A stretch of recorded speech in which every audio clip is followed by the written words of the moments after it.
2006 ခုနှစ်ဆောင်းရသည့်ညတညမှာတောင်ကိုရီးယားနိုင်ငံရဲ့အဝေးပြေးလမ်းမတွင်ကားတစ်စီးမောင်းနှင်လာပါတယ်။ကားမောင်းလာတဲ့လူဟာမူချင်းမြို့မှာရှိတဲ့စွမ်းအားနာမကျကျောင်းကိုစာတင်ပေးရမယ့်ဆရာဖြစ်ပြီးကြံခဲ့တဲ့သူ့ရဲ့သမီးလေးကိုဂရုစိုက်ပေးဖို့ရာအဖွားဖြစ်သူ့အမေကိုမှားနေပါတယ်။မြူရီအုံဆိုင်နေတဲ့ရထားလမ်းတစ်နေရာမှာတော့ကလေးငယ်တယောက်ကိုရထားကဖျက်ချိတ်သွားတဲ့အချိန်ဆရာရဲ့ကားရှိကိုလည်းတောကောင်တစ်ကောင်ကပြေးတိုးလာပါတော့တယ်။မနက်ရောက်တဲ့အခါနေဆက်ရဝါရှော့ကိုဝင်ပြတော့အရှိကားတွေပြင်ဖို့ရှိနေသေးတာမို့အချိန်ယူရမယ်ဆိုတာကြောင့်ချာရာကျောင်းကိုလိုင်းကားနဲ့တွားလို့ရလားမေးကြည့်ပါတယ်။နေမျိုးလေးဖြစ်တဲ့အတွက်လိုင်းကားမရှိပဲတစီနဲ့ဆိုရင်တော့ဒေါ်လာ50လောက်ကျမယ်လို့ပြန်ပြောလာပါတယ်။ဒါကြောင့်ကားကိုမပြင်တော့ပဲဒီတိုင်းမောင်းထွက်သွားဖို့လှုပ်စဉ်နောက်ကကားတစ်စီးကဝင်ဆောင်လာပါတယ်။သူတော်ဘာမှပြန်မပြောရသေးခင်ရှင်းကားကိုနောက်ဆုတ်လိုက်လို့အခုတော့တိုက်ပြီးလို့ရန်တွေလာလုံးနေတဲ့ကောင်မလေးအားကျွန်တော်ဆက်မနှိုးရသေးဘူးလို့ရှင်းပြပေမဲ့ဓပုံတွေရိုက်အမခံရုံးစီဖုံးတွေထားဆက်နေပါတယ်။ကျွန်တော်ကားတော့ကိုတော့မထုတ်ရသေးဘူးလို့အတင်းရှင်းပြနေရပြီးဝါရှော့ဆရာကလည်းဝင်ပြောပေးကမှသူတညလုံးမူးနေတဲ့အတွက်သူမှားသွားတာပါလို့ကောင်မလေးကတောင်းပန်လာပါတယ်။အဲ့ဒီအချိန်ဆရာရဲ့ကားကလည်းမိခိုးတွေထွက်လာပြီးမို့ချာရာကျောင်းလေးစီကိုအဆိုပါကောင်မလေးကပဲလိုက်ပို့ပေးပါတယ်။သူ့ရဲ့နာမည်က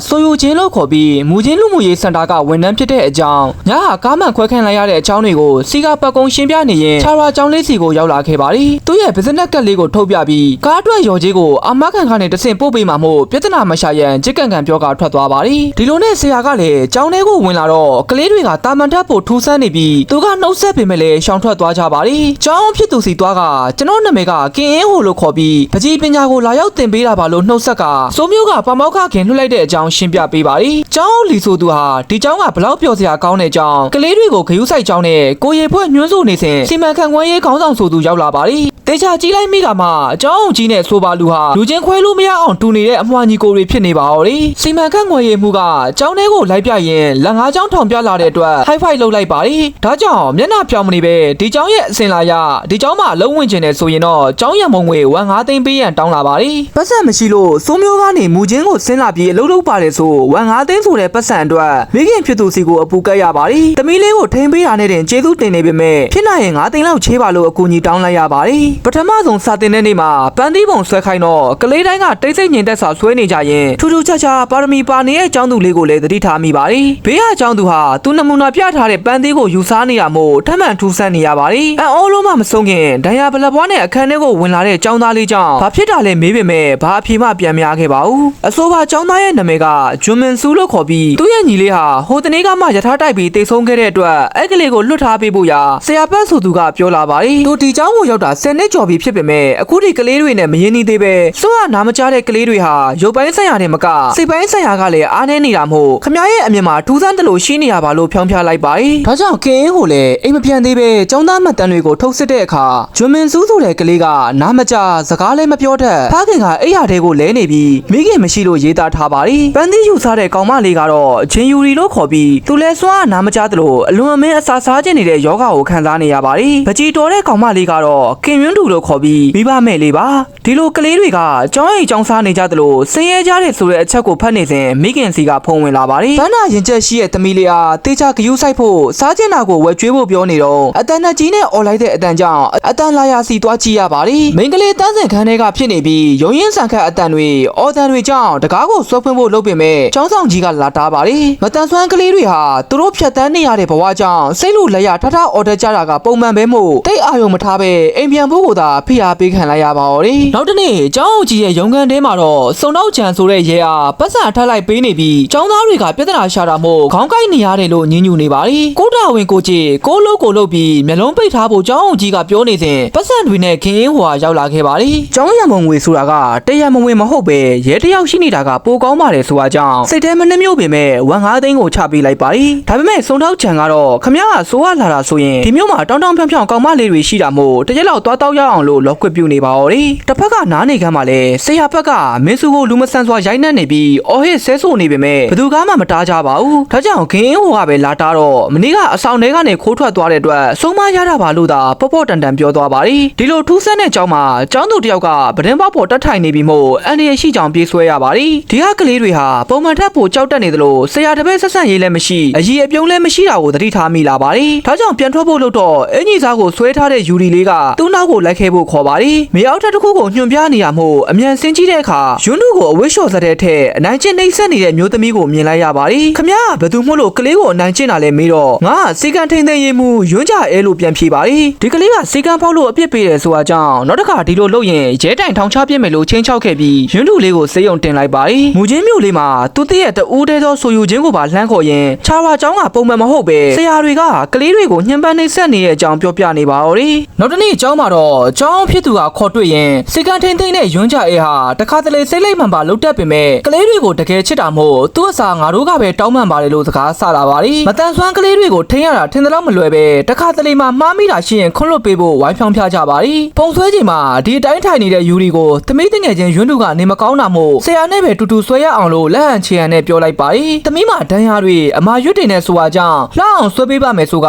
ပထမဆုံးပြုံးလာတဲ့သူ့ရဲ့တပည့်မလေးကိုငေးကြည့်မိနေပါတော့တယ်ညနေကျောင်းဆင်းတဲ့အခါမှာတော့သူ့စီဖုံးဝင်လာခဲ့ပြီးဆေးရုံမှာမဟုတ်ပဲတနေရာမှာတွေးရအောင်လို့ဆိုယူချင်းကချင်းဆူလာပါတယ်ဆရာဝန်စစ်ဆေးချက်အရရွန်းသူလေးကတမန်နှိပ်စက်ခံရတာမျိုးမဟုတ်ပဲလိမ်ပိုင်းဆိုင်ရာအနိုင်ကျင့်ခံထားရပြီးသူ့ရဲ့အမေဘားတွေကလည်းစုပ်ပြဲတန်ရာတွေတွေးရတဲ့အကြောင်းရှင်းမျက်နှာနောက်ထားပြီးရှင်းပြရပါတယ်သူရေးထားတဲ့စာအရသူတယောက်တည်းမဟုတ်ပဲနောက်ထပ်ကလေးတွေလည်းအလားတူလိမ်ပိုင်းဆိုင်ရာစော်ကားခံရတယ်လို့ဆရာပတ်ဖို့ဟန်ဆိုတဲ့လူကကျောင်းသားတွေကိုပြစ်မှတ်ထားစော်ကားနေပြီးမင်းစုကိုတော့အဆိုးဆုံးလိမ်ပိုင်းဆိုင်ရာအနိုင်ကျင့်တယ်လို့ထုတ်ပြပါတယ်ရှင်တွေးခဲ့တဲ့ရွန်းကြအဲကကျောင်းတထောင်သူရဲ့မွေးစားသမီးစီမံခန့်ခွဲရေးခေါင်းဆောင်ရဲ့ရည်သားမှုကျောင်းအုပ်ကြီးအပါဝင်ဆရာတချို့နဲ့ရွန်းကြအဲတို့ဟာကလေးတွေကိုနှစ်ပေါင်းများစွာအနိုင်ကျင့်စော်ကားနေတဲ့အကြောင်းဆိုယူချင်းကပြောလာပါတယ်ရဲကိုတွားတိုင်တဲ့ကလေးတွေကိုလည်းရဲတွေကကျောင်းကိုပြန်ပို့တဲ့အခါတေးအောင်ရိုက်နှက်ခံရပြီးထွက်ပြေးလို့မိသွားရင်လည်းရိုက်ခံရတယ်လို့ရှင်းပြနေပါတော့တယ်တစ်ဖက်ကဆေးရုံမှာတော့ရွန်းကြရဲ့ဦးဆောင်ကရွန်းတူလေးကိုပြန်ခေါ်ဖို့အတွက်ရောက်လာနေကြပါပြီကင်းအင်းဟိုလိုပြန်ရောက်လာတဲ့အခါမှာတော့ဆေးရုံကန်တွင်ရွန်းတူလေးကိုမတွေ့တော့ပါဘူးဒါပေမဲ့ဗီယိုတွေကရှိုက်တန်ကြောင်တကားကိုဖွင့်ကြည့်လိုက်တဲ့အခါကြောက်လန့်နေတဲ့ရွန်းတူလေးကိုမြင်လိုက်ရပါတော့တယ်ဂျာသားပရိနီကကျောင်းအုပ်ကြီးကတမီးကိုအနိုင်ချင်းခဲ့တဲ့အကြောင်းပြန်ပြောပြပေးနိုင်မလားလို့ဆိုယူချင်းကမေးရင်လူမှုရေးစင်တာထဲမှာပဲမှတ်တမ်းတင်ထားပါတယ်အဲ့ဒီကကျောင်းပြီးလို့အဝတ်စားလဲကစားနေစဉ်ကျောင်းအုပ်ကြီးကလှမ်းခေါ်လို့သွားတော့ TV ထဲမှာအဝတ်ပလာနဲ့ယောက်ျားမိန်းမနှစ်ယောက်ဟာအမြင်မတော်တဲ့ဟာတွေကိုလုံးနေတဲ့အကြောင်းလက်ဟန်ချေဟန်နဲ့ပြောလာပါတယ်ဒီပုံရိပ်တွေကိုကျောင်းအုပ်ကြီးကအတင်းကျပ်ကြည့်ခိုင်းပြီးတမီးရဲ့ခါအောက်ပိုင်းနဲ့ရင်သားတွေကိုလာထိတာမို့အိမ်သားထဲပြေးပုံရတဲ့အကြောင်းအိမ်သားထဲထိလိုက်လာပြီးတမီးကိုအတင်းအာရမပြုခြင်းအနိုင်ကျင့်နှိပ်စက်တာနဲ့ပြင်းပြင်းထန်ထန်အကြမ်းဖက်ခဲ့တဲ့အကြောင်းမျက်ရည်တွေနဲ့တူဟန်ဆိုင်ပြလာခဲ့ပါတော့တယ်ချင်းယူရီကိုလည်းမုတ်ကျွေးမယ်လို့မြားခေါ်ရင်စီမံခန့်ခွဲရေးကောင်းဆောင်ကလေပိုင်းဆိုင်ရာကျူးလွန်ခဲ့ပါတယ်အစာအလွန်မဲစားခြင်းတဲ့ကလေးကိုနေတိုင်းနေပါမုံနဲ့မြားစော်ကားနေတာရွန်းလူမြင်သွားတဲ့အချိန်တခြားသူတွေကိုပြန်ပြောရင်တက်ပြစ်မယ်လို့ပါချင်းချောက်ခံခဲ့ရပါတယ်အခုလိုတက်ငယ်မတိမ်မှုညှဉ်းပန်းနှိပ်စက်မှုတွေအတွက်စိတ်မကောင်းဖြစ်နေတဲ့ခင်ရင်ဟိုထံသမီးဖြစ်သူနဲ့မိခင်တို့ရောက်လာပါတယ်သမီးလေးကဒီရက်ပိုင်းအဖေကိုမေးနေတာမို့မူချင်းထိလိုက်ပို့တာဖြစ်ပြီးကျောင်းအုပ်ကြီးကိုပေးဖို့အတွက်တက်ခွပင်လေးပါဝယ်လာတဲ့အကြောင်းပြောလာပါတယ်ဒါကြောင့်ခင်ရင်ဟိုလည်းကျောင်းအုပ်ဆိုတဲ့လူတွေကဘလို့လူစားလဲအမေသိလာမေးတော့နင်းကိုပတ်စံတောင်းနေဆိုတဲ့ကလူကောင်းတွေတော့မဖြစ်နိုင်ပဲအဲ့ဒီငွေတွေကလည်းငါအိမ်ငှားဖို့ဖယ်ထားတဲ့ပတ်စံတွေလို့ထုတ်ပြောလာပါတယ်အမေမှမရှိရင်မရှိဘူးလို့အစတည်းကပြောပါလားဆိုကရန်တွေထားဖြစ်နေကြစဉ်ပန်းနာရင်ကျက်ယောဂတဲ့သမီးလေးကြောင့်ရက်လိုက်ရပါတယ်ဒီနေ့ဟာမိမဖြစ်သူကွယ်လွန်သွားတာတနည်းပြည့်တဲ့နေ့မို့တေဆုံးသူကိုခါရဝပေးနေရင်နေအလေလိုက်လျှောက်သွားပကြီးဆွဲနေတဲ့ခုနှစ်တွေမှာချွေးမလေးကကောင်းပေးခဲ့ပါတယ်လို့မိခင်ဖြစ်သူကစူပူနေပါတော့တယ်ခြားရာကျောင်းကကလေးတွေကိုလိမ်ပိုင်းဆိုင်ရာကျူးလွန်မှုတွေရှိတာမို့အရေးယူပေးဖို့ပြောပေမဲ့ပညာရေးမှုကအင်တင်လုပ်နေပါတယ်ဒါကကျောင်းပြင်ပချိန်ဖြစ်တဲ့အတွက်ပညာရေးရုံးနဲ့မဆိုင်ပဲမြို့နယ်တရားရုံးကိုသွားပါလို့ဗော်လီဘောပုတ်နေပါတယ်ကျမမြို့နယ်တရားရုံးထိရောက်ခဲ့ပြီးဒီအမှုကိုတိုင်ခဲ့ပေမဲ့ပညာရေးရုံးကလက်မှတ်လို့လာခဲ့တာမို့ကလေးတွေအတိုင်းကျင်းခံနေရတာတော့ရှင်တို့ကဘာမှလုပ်မပေးနိုင်ဘူးလားလို့မေးလိုက်ပါတယ်ဒါကကျမတို့ရဲ့လုပ်ပိုင်ခွင့်မဟုတ်ပဲမြို့နယ်ရုံးကိုမဟုတ်ရင်ရဲကိုပဲတိုင်လိုက်ပါလို့ပုတ်လိုက်ပြန်ပါတယ်ရဲစီရောက်တော့လေတက်တိမခိုင်လုံတာဖမ်းရန်မရှိတာတွေကြောင့်ဖမ်းလို့မရဘူးဆိုကညင်းပြန်ပါတယ်တက်တိအနေနဲ့ကျူးလွန်ခံရသူတွေရဲ့ထွက်ဆိုချက်ရှိကြောင်းပြောတော့ကျောင်းအုပ်ကြီးဟာမူချင်းဖះเจ้าကဘာသာရေးကောင်းဆောင်မှုလွှမ်းနာမချတဲ့ကလေးတွေပြောတိုင်းလဲဖမ်းလို့မရဘူးဆိုကညှင်းလွှတ်လိုက်ပါတော့တယ်တက်တိခိုင်လုံနေရတော့ဘာမှလုပ်မပေးတဲ့အစိုးရရုံးတွေကိုအပြစ်တင်နေစဉ်ကားထဲမှာတောကြံခဲ့လို့တိုင်ပတ်ရပါတယ်အဲ့ချိန်မှာပဲသတင်းဌာနတစ်ခုကသူတို့ရဲ့အမှုကိုအင်တာဗျူးကျင်တယ်လို့ဆက်တွေ့လာတဲ့အတွက်ကားမှန်ကိုရိုက်ခွဲကအမြန်မောင်းလာခဲ့လိုက်ပါတယ်တစ်ဖက်ကရုံကန်ထဲမှာတော့မင်းစုကိုတေလို့မတက်ရိုက်နေပြီးရွန်းလူနဲ့ဂျင်းယူရီဗမာလဲဆိုကမေးနေပါတယ်ဘလောက်ပဲရိုက်ဘာမှတုံးမပြန်တဲ့မင်းစုကြောင့်ခေါက်တန်နဲ့ရိုက်ဖို့ပြင်နေစဉ်ခင်အင်းဟိုရောက်လာပါတယ်ကျောင်းအုပ်ကြီးတို့ယူလာတဲ့ပန်းအိုးလေးကိုကန်ရင်ဒီမတရားမှုတွင်ဝင်ရမလားဖေးဖယ်နေရမလားဆိုကစဉ်းစားနေရပါတော့တယ်အဲ့နောက်လက်ထဲကပန်းအိုးနဲ့ပဲပတ်ပုတ်ဝိုင်းရဲ့ခေါင်းကိုအားကုန်ရိုက်ခွဲကမင်းစုကိုလူမှုရေးစင်တာစီခေါ်လာခဲ့လိုက်ပါတယ်မင်းဖို့ဘလို့ကျူးလွန်မှုတွေရှိလဲမေးတော့သူပြောပြရင်အဲ့လူတွေကိုအပြစ်ကြောင်းလုပ်ပေးဖို့ကြိတ်တောင်းပါတယ်ဆရာပတ်ပုတ်ဝိုင်းအလုပ်ဆင်းတိုင်းမှာကျွန်တော်နဲ့ညီလေးကိုခေါ်တတ်ပြီးရေတူချိုးပေးမယ်ဆိုကလိမ်ပိုင်းဆိုင်ရာကျူးလွန်ခဲ့တဲ့အကြောင်းညီလေးကိုတလဲကျွန်တော်ကိုတလဲခေါင်းအပိုင်းကိုပြင်းပြင်းထန်ထန်အချမ်းဖတ်ပြီးမထေ ရင်မထင်သလိုရိုက်နှက်တက်ကြောင်းနဲ့တညတော့သူရိုက်လို့ကျွန်တော်သတိမေ့သွားတဲ့အချိန်ပြန်နိုးလာတဲ့အခါမှာတော့ညီလေးဟာမရှိတော့ပါဘူးကလေးကိုတော့မတော်မတရားပြုခြင်းတဲ့အတွက်အလွန်ပြင်းထန်တဲ့ဒဏ်ရာနဲ့ညီလေးဟာလမ်းကောင်းကောင်းမလျှောက်နိုင်ပဲနောက်ဆုံးတော့ကိုယ့်ဘာသာအဆုံးစီရင်သွားတယ်လို့ရှင်းပြလာပါတယ်ဒီသတင်းဟာကိုရီးယားတနိုင်ငံလုံးကိုပြန့်နှံ့သွားပြီးတဲ့နောက်ခြာရာကျောင်းအုပ်ကြီးစီမံခန့်ခွဲရေးဒါရိုက်တာနဲ့ပုပ်ပုပ်ဟန်တို့ကိုဖမ်းဆီးလိုက်ကြပါတယ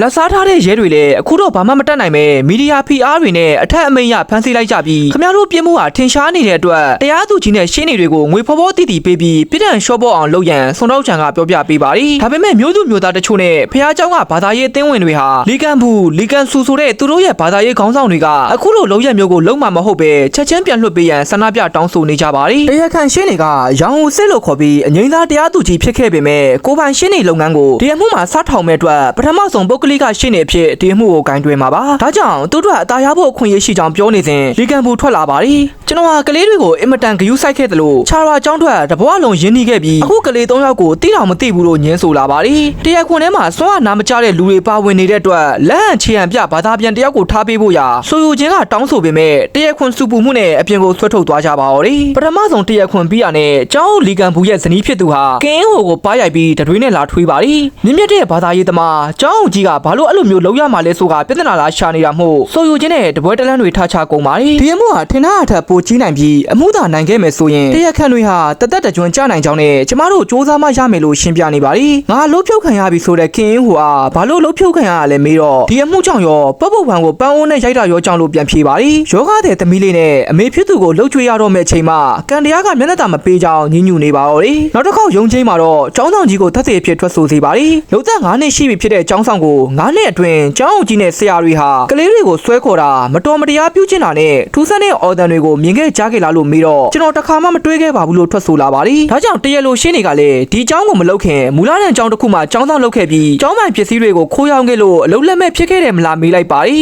ဒါကဒီအမှုနဲ့မသက်ဆိုင်တဲ့မေးခွန်းမှုကန့်ကွက်ပါတယ်ဆိုတဲ့တရားခံရှင်းတွေကိုဒီလူဟာအကျဉ်းစာရိတ္တမကောင်းပေမဲ့ခြားရွာကျောင်းမှာ9နှစ်တိလောက်ခံထားသလိုတခြားသောဆရာတွေမှာလည်းကိုစီအားနည်းချက်တွေရှိပါလျက်နဲ့ခြားရွာကျောင်းမှာလောက်ခံထားတာကဒီလိုအမှုတွေကိုဖုံးကွယ်ခြင်းလို့ပဲလို့ပြန်ချေပလိုက်ပါတယ်နောက်တစ်ယောက်ကတော့ဂျင်နူရီနဲ့ယွန်းတူလေးကိုစစ်ဆေးပေးခဲ့တဲ့တဖွားမီးရဲ့ဆရာဝန်မပါသူတို့ရဲ့မိမကိုမှာရောင်ရမ်းတာအမေးပါစုပ်ပြေးဒဏ်ရာတွေကိုတွေးခဲ့ရတယ်ဆိုတဲ့ဆရာဝန်ကိုအမေးပါစုပ်ပြေးတာကလင်ကိစ္စတစ်ခုတည်းဖြစ်နိုင်လားလို့ရှင်းနေကမေးပါတယ်လင်ကိစ္စတစ်ခုတည်းကြောင့်မဟုတ်ပဲစပင်းစီးတာပြင်းထန်တဲ့လေ့ကျင့်ခန်းတွေနဲ့အာသာဖြေတာကနေဖြစ်တတ်တာမို့ဒီတစ်ချက်ထင်းနဲ့မထိန်မှုမဟုတ်တဲ့အကြောင်းထွက်ဆိုလာပါတယ်ဂျင်ယူရီကိုစားတွေ့တုန်းကဆိုရင်ပုံမှန်တိုင်ကွက်ကီးတွေစားနေတဲ့အတွက်သူ့ကိုပြုကျင့်ခံထားရတာမျိုးလုံးဝမတူတဲ့အကြောင်းဆရာဝန်ကပြောလာပါတယ်ဒါကြောင့်တရားလိုရှင်းနေကလည်းဆရာဝန်ရဲ့ပထမဆုံးဆေးမှတ်တမ်းကိုရုံးတော်ကိုတင်ပြလိုက်ပါတယ်ပထမမှတ်တမ်းထဲမှာတော့အမေးပါစုပ်ပြေရောင်ရမ်းတာဟာလိမ်ပိုင်းဆိုင်ရာစော်ကားခံရခြင်းဖြစ်နိုင်တဲ့အကြောင်းရေးသားထားပေမဲ့ယခုတစ်ခေါက်ထွက်ဆိုတဲ့အခါလိမ်ပိုင်းဆိုင်ရာမဟုတ်ပဲတခြားသောအကြောင်းအရာများကြောင့်လို့ဖော်ပြထားပါတယ်ဘာလို့မှတ်တမ်းကိုနှစ်ခါရေးလဲမေးတော့ဒီအမှုကဒီလောက်ကြီးမယ်မထင်လို့ပါလို့ထွက်ဆိုလာတဲ့ဆရာဝန်အားအမှုအကြီးသေးပေါ်မူတည်ပြီးစစ်စစ်ချက်ကပြောင်းလို့ရလာလို့ခနဲလိုက်ပါတယ်ပထမမှတ်တမ်းထဲမှာလွန်ခဲ့တဲ့9နှစ်လောက်ထဲကအဓမ္မပြုကျင့်ခံရနိုင်ကြောင်းရေးသားထားတာမို့အခု14နှစ်ရှိနေတဲ့ကလေးမတွေဟာ10နှစ်9နှစ်လောက်ထဲကအချင်းချင်းခါခါကျူးလွန်ခံထားရရဲ့ဆိုတဲ့သဘောလားလို့တရားလိုရှင်းနေကမေးလိုက်ပါတယ်ဒါကြောင့်တရားခံရှင်းနေကကန့်ကွက်ပြီး9နှစ်ဆိုတာကလေးတယောက်ပဲမို့ဒီကိစ္စဟာယုတ်တိမရှိပဲအကယ်၍အကိစ္စကိုကျူးလွန်မိခဲ့တဲ့ဆိုရင်တော့ကာယကံရှင်ကိုယ်တိုင်ခွင့်ပြုမှရမယ်ဆိုတဲ့စကားကြောင့်တရားရုံးတစ်ခုလုံးဟာပြောင်းဆန်ကုန်ပါတော့တယ်ဒီကိစ္စတွေကြောင့်ပဲခေါက်ဆွဲတော်မစားနိုင်တော့တဲ့ကလေးတွေဟာစိတ်ညစ်နေပေမဲ့ယောဂအခန်းရှိတဲ့ယူရီလေးကတခဏအတွင်းကောင်းအောင်စားလိုက်တာမို့ဘဝမောတွေကြားကနေပဲခဏတာပြုံးရင်မိလိုက်ပါတယ်အဲ့နောက်ကန်းကြီးကိုခေါ်သွားတော့သမီးအကြအယုံမဆုံးရှုံးခင်ကမိဘတွေနဲ့ကန်းကြီးကိုလာတတ်ပြီးလှိုင်းခတ်တန်တွေကိုကြားရပေမဲ့အခုတော့တိတ်ဆိတ်နေရလို့ပြောလာပါတယ်လောကမှာတန်ဖိုးရှိဆုံးအလှဆုံးအရာတွေဟာမြင်ုံကြားယုံနဲ့ခံစားလို့မရပဲနှလုံးသားနဲ့ပဲခံစားလို့ရတယ်ဆိုတဲ့ဟယ်လင်ကေလာရဲ့စာစုလေးကိုလက်ဟန်ချဲနဲ့လှုပ်ပြပြီးနှစ်သိမ့်ပေးနေရပါတယ်အဲ့နောက်ကန်းကြီးမှာလမ်းလျှောက်နေကြစဉ်ဆရာကသမီးတို့အဖေဖြစ်ရင်ကောင်းမယ်မမဆိုယူချင်းကမေမေပေါ်လို့လက်ဟန်ချဲနဲ့ပြောလာတဲ့ကလေးတွေကြောင့်သူကမုတ်ဆိုးဖို့ကလေးတယောက်ရဲ့အဖ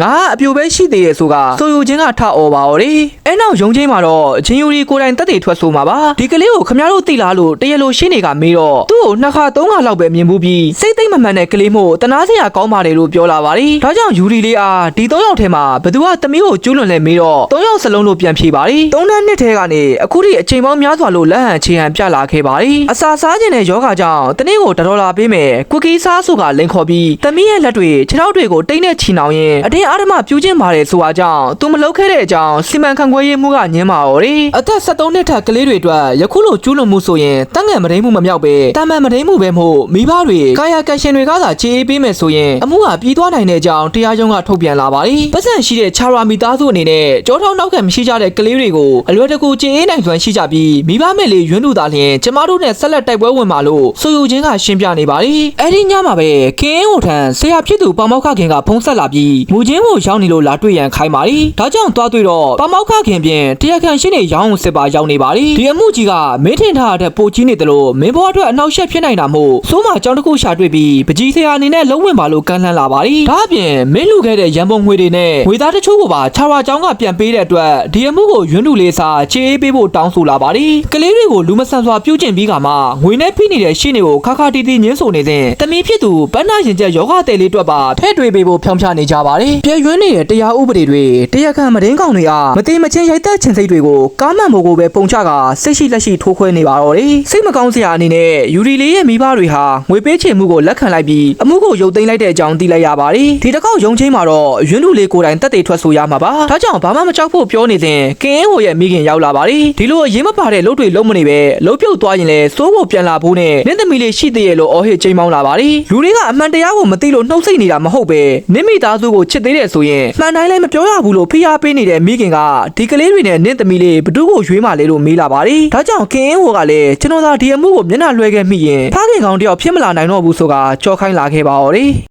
ခင်ရွန်းသူမင်းကိုလိမ်ပိုင်းဆိုင်ရာစော်ကားခဲ့တဲ့သူကဘသူလဲလို့မေးတော့ကျောင်းဟုတ်ကြီးလို့ပြန်ဖြေပါတယ်ဒီအမွာနှစ်ယောက်ထဲမှာဘယ်တယောက်လဲဆိုတာတိလာထပ်မေးတော့အနာကက်ကြီးလို့ရမလားလို့ပြန်တောင်းဆိုလိုက်ပါတယ်ရုပ်ချင်းခွဲလို့မရအောင်တူနေတဲ့ညီကိုထန်သွားကလက်တင်ကေတာကိုပြလိုက်တော့တယောက်ကမျက်နှာပြတ်သွားပါတယ်အဲ့တယောက်ကကျောင်းဟုတ်ကြီးပဲဆိုတဲ့အခါအဖြေကမှန်နေပြီးသမီးဘလို့တိလဲလို့တရားသူကြီးကထပ်မေးပါတယ်လူဒီကိုရိုက်နှက်တိုင်းမှာဒါမှမဟုတ်သမီးကိုအနိုင်ကျင့်တိုင်းမှာလက်တင်ကေတာကိုပြတတ်ပြီးအဲ့ဒီတဘောကတခြားသူကိုပြန်ပြောရင်တက်ပြစ်မယ်ဆိုတဲ့တဘောလို့ရှင်းပြရင်အဲ့လိုလုပ်ပြတတ်သူဟာကျောင်းဟုတ်ကြီးပါလို့ထွက်ဆိုလာပါတယ်ဒါပေမဲ့တရားခံရှိနေကတော့သမီးခေါက်ဆွဲသွားဝယ်ပြီးပြန်လာစဉ်တချင်းတန်ကြားလို့ရုံငန်းထဲကိုဝင်ကြည့်မှာယူဒီကိုကျူးလွတ်နေတဲ့ကျောင်းအောင်ကြီးကိုတွေးတာဆိုရင်စွမ်းအားနာမကြားတဲ့လူကတချင်းတန်ကိုဘလို့ကြားရလဲလို့မေးခွန်းပြန်ထုတ်လာပါတယ်ဒါကရုပ်တိမရှိတဲ့အမှုဖြစ်နေပြီးကလေးတွေကလိန်နေတာပဲဆိုတဲ့ရှိနေအားသမီးလိန်မပြောပဲချိုးဆောင်မှုရဲ့တချင်းတန်တက်တဲ့လေးကိုသမီးကြားနိုင်လွမ်းရှိတဲ့အကြောင်းရွှန်းသူကပြောလာပါတယ်ဒါကြောင့်တက်တဲ့အနေနဲ့တချင်းတန်ကြားရင်လက်ထောင်ဖို့နဲ့မကြားရင်လက်ချဖို့စစ်ဆေးတဲ့အခါစွမ်းအားနာမကြားဆိုတဲ့ကလေးလေးကတချင်းတန်ကိုကောင်းစွာကြားနေရပါတော့တယ်နောက်တည့်ရက်ဆိုယူချင်းဟာမင်းစုရဲ့အိမ်ကိုသွားတဲ့လမ်းမှာ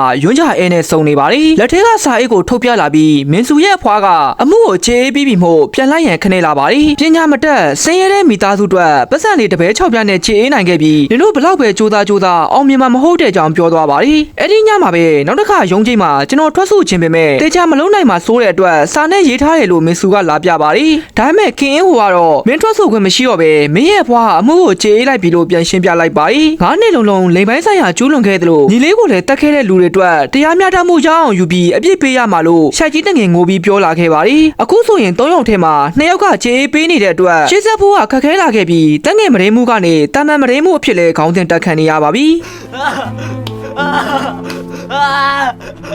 ညားလေခေါ်မှာတော့ရွန်းလူလေးကဆရာကိုလာနှိုးပါတယ်တခုပြောစရာကြံခဲ့ပြီးသမီးကိုရုံကန်ထဲခေါ်သွားတော့က TV မှာပြနေတဲ့လိမ်ပိုင်းဆိုင်ရာဇက်ကားဟာ CCTV record တစ်ခုကိုပြန်ပြနေတာမို့သမီးတို့ကိုကျူးလွန်ခဲ့တဲ့ record တွေကလည်းရုံကန်ထဲမှာရှိနေနိုင်တဲ့အကြောင်းပြောလာပါတယ်ဒါကြောင့်ကင်းအိုနဲ့ဆိုယူချင်းကလည်းကြောင်းထဲကိုခိုးဝင်ရုံကန်ထဲက CCTV record ကိုရှာကြပါတယ်ရုံကန်အကျယ်ကြီးထဲမှာရှာတွေးပါမလားနဲ့အခုလောက်ဆိုဖြက်စီးပြီးလောက်ပြီလို့ပြောနေစဉ် CCTV ကိုမြင်လိုက်ရပါတယ်ဒါကြောင့်မလ14ရက်နေ့ကိုပြန်သွားကြည့်တော့ CCTV record ကိုရလိုက်ပါတော့တယ်ရှင်းနေစီကိုပြေးလာခဲ့ပြီးဒီမတန်းခွေသာရုံးတော်ကိုတင်လိုက်မယ်ဆိုရင်တေချာပေါက်သက်သေခိုင်လုံပြီးဖြစ်ပြီး CCTV ကိုသာထပ်လိုက်နိုင်ရင်လွန်ခဲ့တဲ့ခုနှစ်တွေကပြစ်မှုတွေပါဖော်ထုတ်နိုင်ပြီးမို့တန်းငယ်မတိမ်မှုနဲ့ဆွဲဆိုနိုင်တဲ့အကြောင်းရှင်းပြလာပါတယ်ရုံးတော်ကဒီခွေကိုလက်ခံမှာမဟုတ်တဲ့အတွက်မနေ့ပြန်ကျွန်တော်ပဲပေးပါမယ်ဆိုကရှင်းနေကယူဆောင်သွားပါတယ်ဒီလိုနဲ့တရားစီရင်ချက်ချမဲ့နေ့ကိုရောက်လာခဲ့ပြီးတရားခံ3ယောက်အနေနဲ့ကလေးတွေကိုအလိုမတူစော်ကားတာညှဉ်းပန်းနှိပ်စက်တာတွေအတွက်ပြင်းထန်တဲ့ပြစ်ဒဏ်ကိုပေးသင့်ပေမဲ့လူမှုပတ်ဝန်းကျင်ကိုတိုးတက်ဖို့ဆောင်ရွက်ခဲ့တာပြစ်မှုဟောင်းတွေမရှိတာတခြားသောကလေးတွေကိုဂရုစိုက်ကျင်နာခဲ့တာနဲ့အတနာခံစာတွေရအောက်ပါအတိုင်းအမိန့်ချလိုက်ပါတယ်တရားခံပတ်ပူရန်ထောင်ဒဏ်8လခံဝင်2နှစ်တရားခံလီကန်စုတရားခံလီကန်ဘူးထောင်ဒဏ်6လခံဝင်1နှစ်ဆိုတဲ့အတွက်လာပိုင်းလောက်ပဲထောင်ချရပါမလားဆိုကတရားရုံးတစ်ခုလုံးကပြောင်းဆန်ကုန်ပါတယ်ဒါပြင်သူတို့ရဲ့ CCTV record ကိုလည်းတရားလိုရှင်းတွေကဖျောက်ဖျက်ပြီးတက်ဆာဖောက်သွားပြီဆိုတာသိလိုက်ရပါတယ်ဒီဖြစ်တဲ့တွေဟာတကယ်ရည်ရွယ်ကောင်းအောင်ရောပေါ်နေပြီးပျက်စီးနေတဲ့တောင်ကိုရီးယားရဲ့ဥပဒေကိုလည်းထင်ဟပ်နေပါတော့တယ်ခံဝင်နဲ့ပြန်လွတ်လာကြတဲ့တရားခံခွေးကောင်တွေဟာရှင်းနေကြီးကိုဂုံပြူလက်ထိုးနေ နေကြပြီးတရားသူကြီးကိုလည်းလမ်းကြုံရင်ဂါရပေးလိုက်ပါလို့မှားနေပါတယ်တရားလိုရှင်းနေကလည်း CCTV record ကိုဖျောက်ပေးခဲ့တာမို့ငွေသားအချို့နဲ့ယာတိုးတိုးပေးလိုက်ရန်ရီမောစွာပြောဆိုနေကြပါတယ်တရားကိုနှက်ဆောင်ရမယ့်အစားပတ်စံအထက်လိုက်တွေကစောင့်နေကြပြီးဒီအမှုကြီးဟာအံ့ဩစရာကောင်းလောက်အောင်ပြီးဆုံးသွားပြီဖြစ်ပါတယ်အဲ့ဒီညမှာပဲမင်းစုရေးသားထားတဲ့စာအုပ်လေးကိုရွန်းလူတို့ကလာပြကြပါတယ်စာထဲကအတိုင်းဆိုရင်တေရန်စာဖြစ်နေပြီးတရားဥပဒေအရအေးမယူနိုင်ခဲ့တဲ့ရာဇဝတ်သားကိုအသေးခံအေးယူမယ်ဆိုတာကြောင့်မင်းစုရှိရာစီကိုအပြေးလိုက်လာကြရပါတယ်ယထာလန်းတနေရာမှာအရက်မူးလာတဲ့ပတ်ဖို့ရွံရဲ့နောက်ကိုမင်းစုကလိုက်လာခဲ့ပါတယ်ရေတူချိုးချင်လို့လားငါ့ကိုပြုစုချင်လို့လားလို့ရွန်းစရာကောင်းအောင်မေးနေတဲ့အကောင်ကိုဓာတ်နဲ့ထိုးဆိုင်လိုက်တဲ့အတွက်ပြင်းပြင်းထန်ထန်ထိုးချိတ်ကန်ကြောက်ခံရပါတယ်ငါဒီတော့မင်းဖို့ကိုကောင်းပေးခဲ့တာတော့လုံရပါမလားဆိုတဲ့ရာဇဝတ်သားရဲ့ခြေထောက်ကိုဓာတ်နဲ့ထပ်မံထိုးဆိုင်လိုက်ပြီးမောင်းနှင်လာတဲ့ယထာရဲ့ရှေ့ကမခွာနိုင်အောင်တင်းကျပ်စွာဖတ်ထားလိုက်ပါဦး။ဒါကြောင့်ပဲသူအပြစ်ပေးခြင်းခဲ့တဲ့လူကိုသူ့အသက်နဲ့ရင်ပြီးတတ်နိုင်လိုက်တယ်လို့မတရားတဲ့အမိန့်ကြောင့်စွမ်းအားနာမကျတဲ့အဖွဲ့တချို့နဲ့လူမှုရေးစင်တာကဝန်ထမ်းတွေကလည်းဆန္ဒပြတောင်းဆိုနေကြပါတယ်အမှုကိုပြန်လည်ဆန်းစစ်ဖို့ CCTV record ကိုစစ်ဆေးဖို့တောင်းဆိုနေပေမဲ့ရင်ကျော်ပိတ်ဆို့မှုတရမဝင်လူစုမှုတွေနဲ့ရဲနဲ့အာဏာပိုင်တွေဟာဆန္ဒပြလူစုကိုပြင်းထန်စွာဖြိုခွဲခဲ့ကြပါတယ်ဒီအမှုက2000ခုနှစ်ကနေ2005ခုနှစ်အတွင်းကျောင်းအုပ်ဆရာနဲ့ဝန်ထမ်းတချို့ကအသက်9နှစ်ကနေ18နှစ်အရွယ်မတန်ဆွမ်းကျောင်းသားကျောင်းသူတွေပေါ်တကယ်ကျူးလွန်ခဲ့တဲ့လိမ်ပိုင်းဆိုင်ရာအကြမ်းဖက်မှုရိုင်းနှက်နှိပ်စက်မှုချင်းချောက်မှုအတင်းအကျပ်နှုတ်ပိတ်မှုတွေဖြစ်ပါတယ်2005ခုနှစ်မှာတော့ဆရာအသစ်တစ်ယောက်နဲ့လူခွင့်ရေးလှုပ်ရှားသူတွေပူးပေါင်းကကျောင်းအုပ်ကြီးနဲ့တရားခံတွေကိုဖမ်းဆီးအရေးယူနိုင်ခဲ့ပေမဲ့မမျှတတဲ့ထောင်ဒဏ်တွေတချို့ဆိုရင်ငွေပေးညှိနှိုင်းမှုတွေကနေချက်ချင်းလွတ်မြောက်လာခဲ့ကြပါတယ်2009ခုနှစ်မှာတော့ဒီအမှုကိုအခြေခံထားတဲ့ဖြစ်ရမှန်ဝတ္ထု The Crucible ကိုရေးသားဖြန့်ချီခဲ့ကြပါတယ်2011ခုနှစ်ယခုစကားဆိုင်းလန်းကိုရိုက်ကူးပြီးတဲ့နောက်မှာတော့တနိုင်ငံလုံးကပြန်လည်အုံချွားလာခဲ့ကြပြီးအမှုကိုပြန်လည်စစ်ဆေးရန်တရားခံတွေကိုအပြစ်ပေးရန်တောင်းဆိုခဲ့ကြတဲ့အတွက်အဆိုပါကျောင်းကိုလည်းပိတ်သိမ်းခဲ့ရပြီးဒုက္ခနီလောလို့ခေါ်တဲ့မတန်ဆွမ်းသူများပေါ်လိမ်ပိုင်းဆိုင်ရာကျူးလွန်မှုကိုပြင်းထန်စွာအရေးယူနိုင်တဲ့ဥပဒေတရက်လည်းပေါ်ပေါက်လာခဲ့ပါတယ်။နှစ်အနေငယ်ကြာမှာတော့ဆရာကင်းကိုလည်းစိုးမျိုးမှာတဝမ်းတစ်ခါတော့လှုပ်လှုပ်နေပြီဖြစ်ပြီးယခုခရစ်စမတ်လေးကိုကလေးတွေနဲ့မဖြတ်တန်းနိုင်တော့ပါဘူး။မူချင်းမျိုးကဆိုယူခြင်းကတော့ဒီအမှုကိုစက်တိုက်လိုက်နေပေမဲ့ခြေအေးထားတဲ့စာချုပ်တွေအရအချက်ရိုက်နေပြီးကလေးတွေကိုလည်းလူမှုရေးစင်တာထဲမှာနေရာပေးနိုင်ခဲ့တဲ့အကြောင်းပြောပြနေပါတယ်။ကလေးတွေက